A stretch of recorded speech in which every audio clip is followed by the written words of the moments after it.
Choosing a niche is the most challenging part of getting started as a freelancer. And it's unfortunate because that choice that you make in the beginning often determines how quickly you're able to ramp up and start making profit.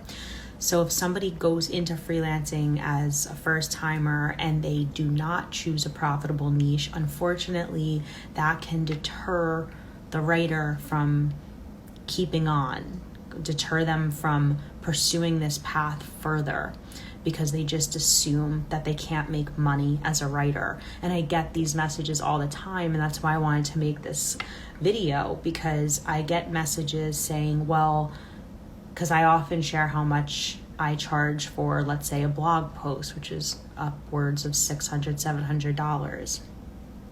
So you can see if I have one client that's assigning me 4 blog posts a month, that can add up, and I don't need to take on that many clients because I'm making a decent amount from just one client.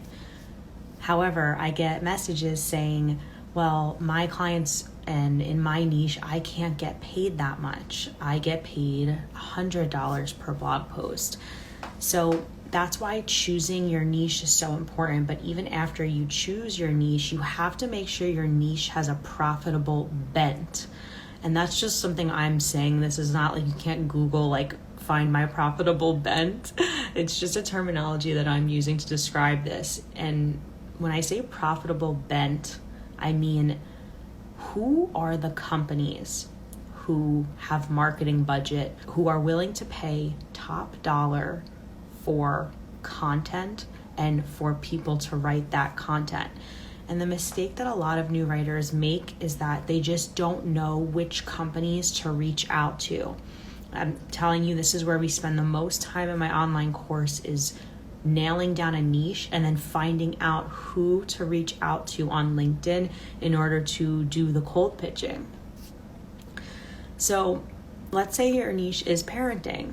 Most people are going to say to themselves, well, I need to go and find parenting blogs, parenting websites, maybe somebody online who's talking about parenting, you go and you pitch them. The problem with that is that they might not have the budget. So if that were me and I was choosing parenting as a niche, what I would be focused on is what companies, regardless of their product, are going to pay writers to write on this topic as part of their content marketing strategy.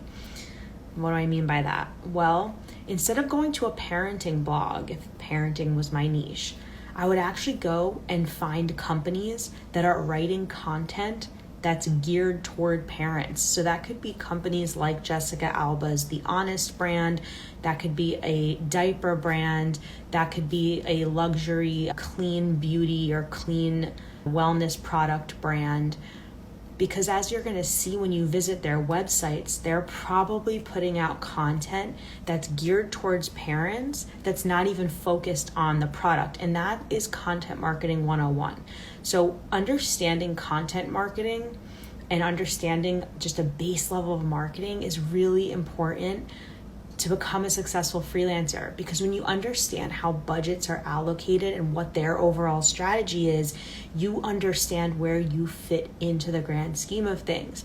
So if you were a writer and you're saying, I want to go into the parenting niche, your instinct is going to be to Google parenting blogs. However, if you're finding that you cannot get paid more than $100 for posts like that, you have to take it back a moment and ask yourself this one question.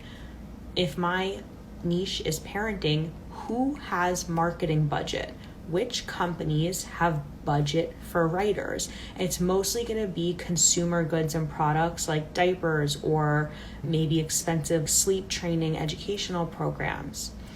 It's not going to be who you think you would typically pitch. It's going to be the companies who need to pump out content that might not even be related to their product. Because, for example, I write for sales engagement technology companies. It's great for me because I get to write about sales topics like sales management and sales books and sales closing techniques. But I'm actually part of a larger marketing program, larger content marketing program. They're trying to increase their SEO. They're trying to put out informational content. They're trying to become thought leaders. So I don't have to write about technology a lot of the time. I have to write about sales, which is a topic I'm interested in. So this is, I think, the big problem and why people have a hard time getting their foot in the door as a high paid writer, because they're not reaching out to the right clients, because they don't know who to reach out to, because they're not understanding which opportunities are out there. So all in all, if you are finding that you can't make good money in your niche, number one, it could be time to reconsider the niche that you're choosing. It might not be a profitable niche. It might be a very saturated niche. It might be a niche that you come back to once you have established yourself as a writer and can take a bit of a bigger risk. But the number one question to ask when pursuing any client is, do they have marketing budget? And if they don't, there's a good chance that you are not going to be able to make decent money with this client. They simply need a cheaper writer, somebody they can find on Upwork. So that's really key when it comes to choosing your niche. It's a difficult process. It takes a little bit of searching.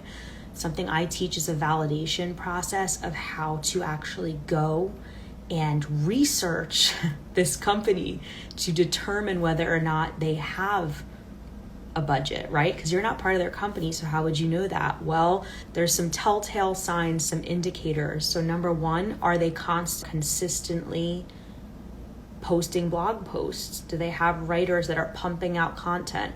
Do they have a newsletter that they send out? Are they really active on social media? Do they write ebooks and case studies? That's a big one that I look for. Crazy enough, when I first started out, sometimes I would go on a client's website and see that they did not have a blog and think that that was like my go-to. Like, okay, they need somebody because every company pretty much wants SEO power. They want a blog.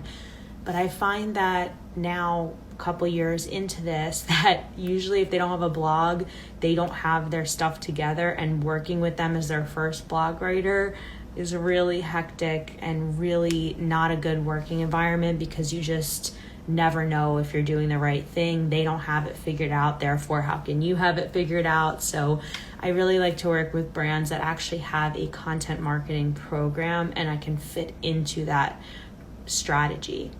So ask yourself, who has marketing budget? And you'll be on your way to a profitable, high-paying niche. I hope this helped, guys. Do you want to start landing high-paying freelance writing clients on LinkedIn? I have a free guide for you at paidcopywriter.com. Just go to paidcopywriter.com and go to the free download section. The link is paidcopywriter.com/LinkedIn guide if that's easier for you. But it's a free download that's going to show you step by step the steps. Wow, that's a lot of steps. Step by step, the steps.